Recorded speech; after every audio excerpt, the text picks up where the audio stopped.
যারা ছাত্রলীগ করেছে তারাও কিন্তু এই ছাত্র হত্যার পরে 18 জুলাইয়ের পরে গ্রুপ লিভ দিয়েছে যে আমরা তো স্টুডেন্ট মারার পক্ষে না। আপনাকে সোশ্যাল মিডিয়াতে বেশ সরব দেখা যায়, আপনি সবকিছু নিয়েই মোটামুটি স্ট্যাটাস দেন। তো সম্প্রতি আপনি হয়তো দেখে থাকবেন নিশ্চয়ই যে কিছু হোয়াটসঅ্যাপ মেসেজ কিন্তু ভাইরাল হচ্ছে বা ছড়ানো হচ্ছে, যেখানে দেখা যাচ্ছে যে আলো আসবেই নামে একটা গ্রুপ। তো সেখানে একজন গুণী অভিনেত্রী লিখেছেন যে ছাত্রদের উপর, সেই ছাত্র আন্দোলনের সময় যে ছাত্রদের উপর গরম পানি ঢেলে দেওয়ার একটা পরামর্শ তিনি দিয়েছেন। আপনি আসলে কিভাবে এটাকে জাস্টিফাই করবেন? আমার ছবিও গেছে এই সময়টাই গ্রুপটা করেছে, সেই সময়টাই তো আসলে সবকিছু everything was out in the open যে কি হচ্ছে। পুলিশ তো স্টুডেন্টদেরকে গুলি করছিল, এটা তো খুবই এটা সবাই দেখেছে। তো আমার কাছে জাস্ট একটা জিনিসই মনে হয় যে এর আগে কে কোন দল করতো, কার কোন দলকে ভালো লাগতো সেটা টোটালি ডিফারেন্ট। সেই জায়গায় অনেক মতভেদ থাকতে পারে, অনেক তর্ক হতে পারে। তোমার দলের এটা খারাপ, তুমি আমাকে বলতে পারো আমার দলের এটা খারাপ, যদি আমি ব্যক্তিগতভাবে কোনো দল করি না। জাস্ট অনেকের মধ্যে মতবিরোধ থাকতেই পারে, কিন্তু একটা সময়ে যখন আসলে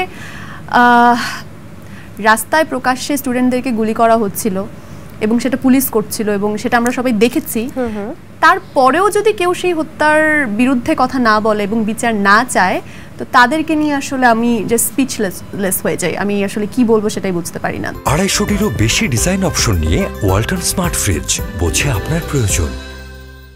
আমার ওই চ্যাটগুলো দেখে আমার অনেকটা এরকম মনে হচ্ছিল ওখানে তো আসলে অনেকেই আছেন। আমার কাছে ব্যক্তিগতভাবে মনে হচ্ছে ওখানে এমন অনেকেই আছেন যারা হয়তো ব্যক্তিগতভাবে খারাপ মানুষও না, তারা হয়তো ভালো মানুষ।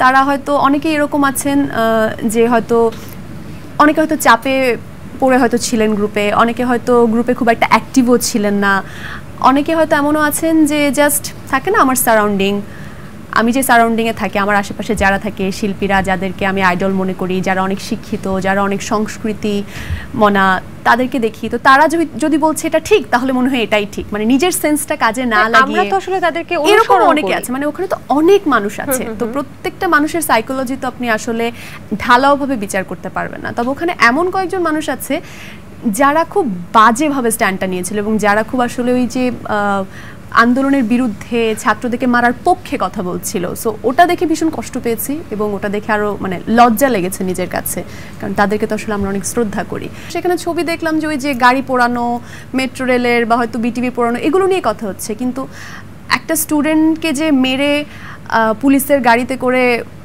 মানে টেনে হিস্ট্রে নিয়ে যাওয়া হয়েছে, ফালানো হয়েছে, ইয়ামিন ওর নাম, ও এমআইএসটির একজন স্টুডেন্ট, তো সেটা দেখে আমি সবচেয়ে বেশি শকড ছিলাম।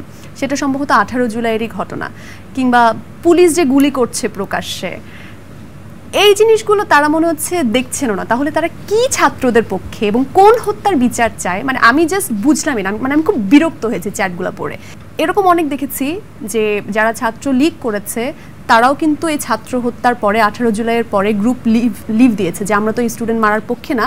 তারা গ্রুপ লিভ দিয়ে তারা ওইটাই বলছি, পদত্যাগ করে গ্রুপ লিভ দিয়ে তারা কিন্তু আন্দোলনে সামিল হয়েছে। আন্দোলনে সামিল হোক না হোক তারা কিন্তু পদত্যাগ করেছে অনেকে, তো আমি তাদেরকে রেসপেক্ট করি, তারা কিন্তু সাবেক ছাত্রলীগ।